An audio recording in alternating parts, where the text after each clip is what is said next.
जय हिंद दोस्तों, रक्षित खन्ना के इस चैनल में आपका स्वागत है। दोस्तों, आज के इस वीडियो में मैं आपको एक जबरदस्त इंफॉर्मेशन देने वाला हूं। जैसा आपको पता है, स्पर्श अब फॉर्म 16 प्रोवाइड कर रहा है पेंशनर्स को। काफी पेंशनर्स डाउनलोड कर रहे हैं फॉर्म 16 स्पर्श से और आईटीआर फिल कर रहे हैं। आईटीआर फिल करने की जो लास्ट डेट है वो है 31 जुलाई। तो 31 जुलाई तक या फिर 31 जुलाई से पहले आप आईटीआर फाइल कर लीजिए। बहुत से पेंशनर्स के, बहुत से फैमिली पेंशनर्स के कुछ क्वेश्चन है और क्वेश्चन यही है, क्या हमें आईटीआर फिल करनी चाहिए? अगर हमारा टैक्स नहीं कटा तो क्या हमें आईटीआर फिल करनी चाहिए? और जिन्हें फॉर्म 16 नहीं मिला तो क्या उन्हें आईटीआर फिल करनी चाहिए? जिनको फॉर्म 16 मिल भी रहा है तो क्या उनको जरूरी है आईटीआर फिल करना? सारी चीज दोस्तों आज मैं आपको इस वीडियो में समझाऊंगा। सबसे पहले एक चीज मैं आपको क्लियर करूंगा, अगर आप फैमिली पेंशनर्स हैं और फैमिली पेंशन ले रहे हैं तो आपकी पेंशन में से टैक्स डिडक्ट नहीं होगा और आपको फॉर्म 16 मिलेगा या नहीं मिलेगा इसकी चिंता करने की भी जरूरत नहीं है। अगर आप फैमिली पेंशन ले रहे हैं, भले ही आप कितनी फैमिली पेंशन ले रहे हो, तो आपकी पेंशन में से टैक्स नहीं काटा जाएगा डिपार्टमेंट के द्वारा। चलिए दोस्तों, अब मैं पेंशनर्स के कुछ कंफ्यूजन दूर करूंगा जो ये पूछ रहे हैं, क्या सर हमें आईटीआर भरना चाहिए या नहीं भरना चाहिए, इसके रूल क्या हैं। आज मेरे पास एक हवलदार जी का फोन आया। वो पूछते हैं कि सर हमारा तो टैक्स नहीं कट रहा पेंशन में से, तो क्या मुझे आईटीआर फिल करनी चाहिए 31 जुलाई तक या फिर 31 जुलाई से पहले? और अगर मैं आईटीआर फिल नहीं करता तो क्या मेरी पेंशन नहीं आएगी या मेरी पेंशन काटी जाएगी? दोस्तों, सारी चीज मैं क्लियर करूंगा। चलते हैं पहले पॉइंट की तरफ। स्पर्श ने उन पेंशनर्स को भी फॉर्म 16 दिया है जिनका टैक्स नहीं कटा है। बिल्कुल दोस्तों, बहुत से ऐसे डिपार्टमेंट हैं जो फॉर्म 16 नहीं देते, जिनका टैक्स नहीं काटा गया, और बहुत से ऐसे डिपार्टमेंट हैं जिसमें स्पर्श भी है जो फॉर्म 16 प्रोवाइड कर रहा है, जिनका टैक्स नहीं काटा गया। तो यह बहुत अच्छी बात है। इसका मतलब है जो पेंशनर्स टैक्स की रेंज में नहीं आ रहे हैं, जिनका टैक्स नहीं कटा है, तो वो भी फॉर्म 16 लेकर आईटीआर फिल कर सकते हैं। दोस्तों, जैसा मैंने आपको बताया कि स्पर्श उन पेंशनर्स को भी फॉर्म 16 दे रहा है जिनका टैक्स नहीं काटा गया पेंशन पे, तो आप भी भर सकते हैं आईटीआर जिनका टैक्स नहीं कटा है। अब रूल क्या है यह मैं आपको आगे समझाऊंगा। चूंकि पेंशनर्स को फॉर्म 16 मिला है, इसलिए पेंशनर्स आईटीआर भर सकते हैं ऑनलाइन जिनका टैक्स नहीं कटा है। जिनका टैक्स काटा गया है, चाहे पेंशन पे चाहे सैलरी पे, जो सर्विंग एम्प्लॉई हैं या फिर पेंशनर्स हैं, उनको तो भरना ही है आईटीआर। उनको तो कंपलसरी है, मैंडेटरी है, उनको भरना ही है आईटीआर, और वो भी 31 जुलाई या फिर 31 जुलाई से पहले, जिनको फॉर्म 16 मिला है और जिनका टैक्स काटा गया है, तो उनको तो भरना ही है। अब दोस्तों, मैं आपको एक दो चीजें समझाऊंगा जो बहुत ही जबरदस्त है। मैं आपको कुछ ऐसी रैंक दिखाऊंगा, बल्कि इनकी पेंशन भी मौजूद है। मैं आपको दिखाऊंगा क्या इनका टैक्स काटा जाना चाहिए डिपार्टमेंट के द्वारा इनकी पेंशन के अनुसार, और अगर ये टैक्स की रेंज में आ रहे हैं तो इनका टैक्स कैसे कैलकुलेट होगा। सबसे जबरदस्त इंफॉर्मेशन है दोस्तों ये। सबसे पहला रैंक है यहां पे हवलदार, बल्कि मैंने दो ही रैंक लिए हैं, एक हवलदार का और एक ऑनरी कैप्टन का। वो इसलिए क्योंकि ऑनरी कैप्टन की तो पेंशन ज्यादा है, तो ये प्रोबेबली है कि ये टैक्स की रेंज में है। हवलदार की दोस्तों यहां पे मैंने लिए ओआरओपी 2 की पेंशन 21,782, उस पर डीए लगाया 42%, तो इनकी एक महीने की पेंशन एक हवलदार की हुई 30,931। तो हमें तो पूरे साल की निकालनी है। हमें यह देखना है कि ये टैक्स की रेंज में आ रहे हैं या नहीं आ रहे हैं। ऐसे आप अपनी रैंक की भी देख सकते हैं। तो मैंने एक महीने की निकाली 30,931, फिर मल्टीप्लाई कर दिया 12 से, पूरे साल की, तो पूरे साल की निकल गई 3,71,172। अब ध्यान से समझिए, इनकी पूरे साल की निकली एनुअल इनकम टोटल पेंशन 3,71,172। अब स्पर्श या फिर बैंक इनका टैक्स नहीं काटेगा क्योंकि ये टैक्स की रेंज में नहीं आ रहे। एक और चीज दोस्तों मैं आपको समझाऊंगा, बैंक या स्पर्श या डिपार्टमेंट तो इनका टैक्स नहीं काटेगा, लेकिन इनकम टैक्स डिपार्टमेंट का रूल क्या कहता है, गवर्नमेंट का रूल क्या कहता है, अगर इनकी एज 60 से नीचे है और इनकी टोटल ग्रॉस इनकम या फिर सैलरी या फिर पेंशन 2,50,000 से ऊपर जा रही है तब इन्हें आईटीआर भरनी चाहिए। ऐसा गवर्नमेंट का रूल कहता है, ऐसा इनकम टैक्स डिपार्टमेंट का रूल कहता है। तो दोस्तों अब ये पेंशनर्स पूछ रहे हैं कि मेरी तो टोटल जो पेंशन है साल की वो तो 2,50,000 से ऊपर जा रही है, ये तो 3,71,000 जा रही है, तो क्या मैं भरूंगा?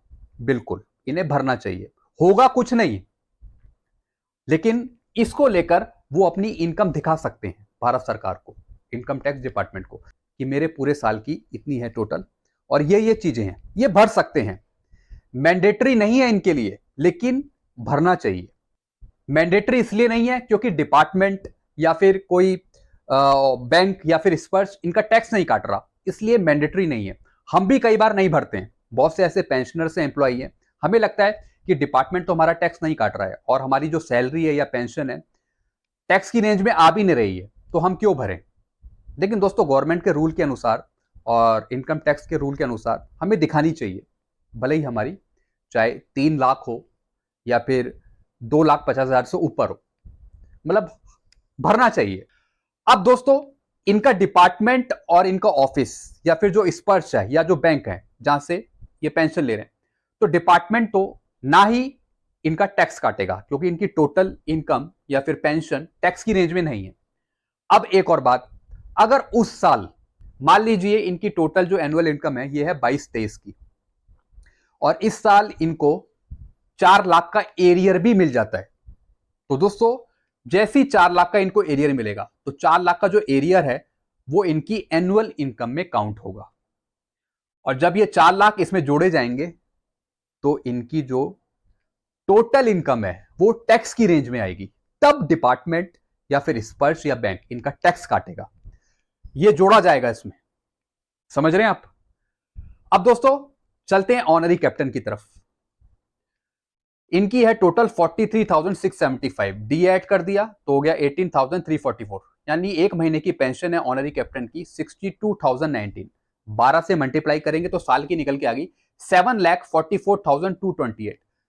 दोस्तों अब ये टैक्स की रेंज में है पुराने ओल्ड स्लैब के अनुसार, क्योंकि इनकी 5 लाख से ऊपर जा रही है इनकम।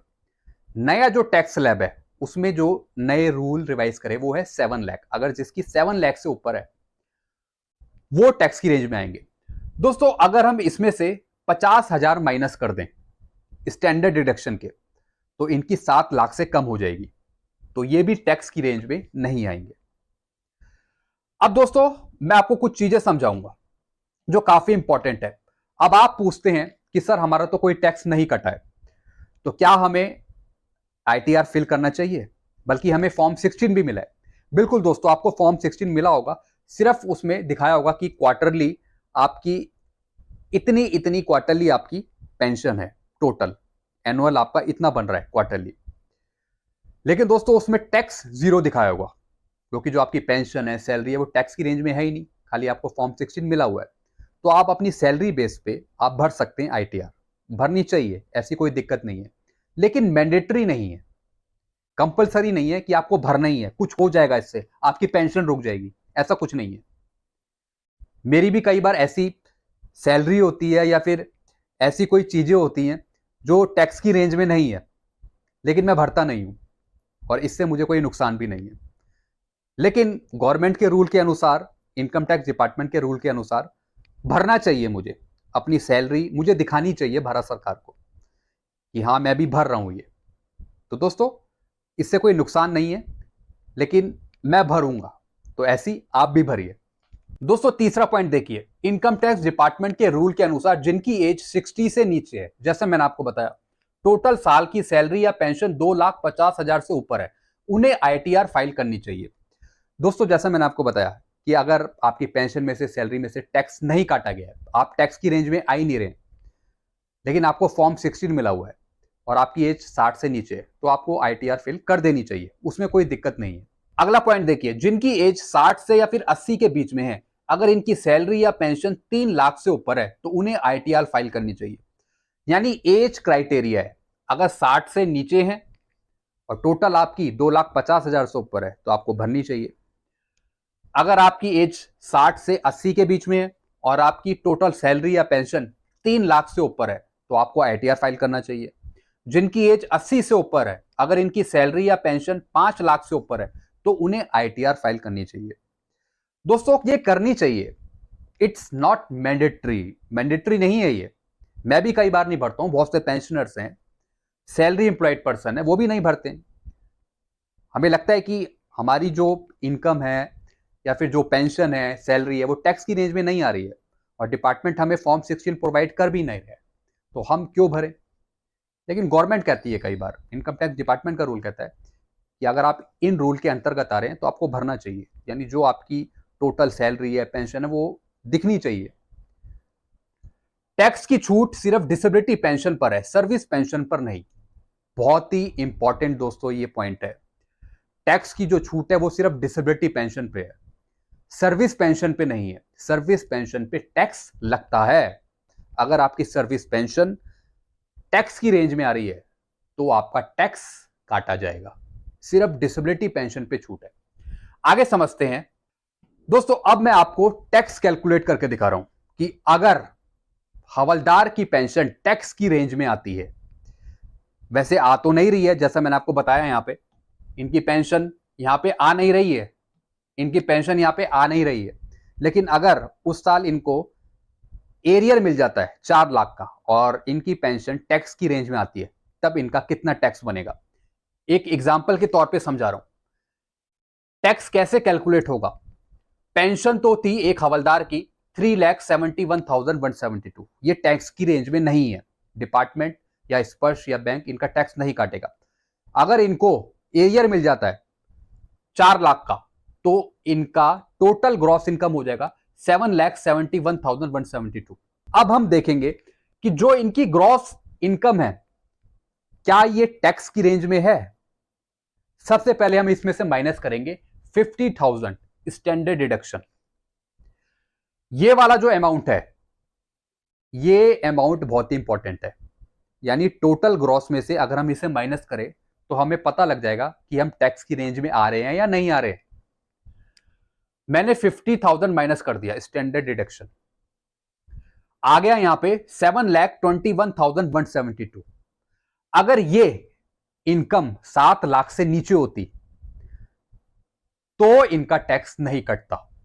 नए टैक्स रिजाइम के अनुसार जो अभी नया टैक्स का स्लैब आया है, चूंकि इनकी 7 लाख से ऊपर जा रही है, अगर 7,01,000 भी होती तब भी इनका टैक्स कटता। तो अब इनका इस पे टैक्स कैलकुलेट होगा 7,21,172 पे। अब देखिए दोस्तों, ये है नया टैक्स स्लैब, इसके अनुसार ही इनका टैक्स बनेगा इस वाली इनकम पर। अब देखिए दोस्तों, 0 से 3 लाख अगर इनकी टोटल ग्रॉस है या टोटल पेंशन है तो नील है, जीरो टैक्स है, यहां पे आप देख रहे हैं नील है। 3 से 6 लाख यानी यहां से इनका टैक्स शुरू हो जाता है। 3 से 6 लाख के बीच में कितना, 5%, क्योंकि ये टैक्स की रेंज में है। इनकी इनकम आ रही है 7,21,172, यानी 6 से 9 लाख के बीच में। तो दोस्तों इसमें से सीधा हम 6 लाख माइनस कर देंगे। पहला माइनस किया 3 लाख इसका, तो 5% अगर हम 3 लाख का करें तो कितना होता है, 15,000। ऐसे दोस्तों अगर हम टोटल 6 लाख माइनस करेंगे, यानी इसमें से हमने माइनस कर दिया 6 लाख, ये अमाउंट हमने माइनस कर दिया और जो अमाउंट आया उसका कर दिया 10%। तो यही यहां पे मौजूद है।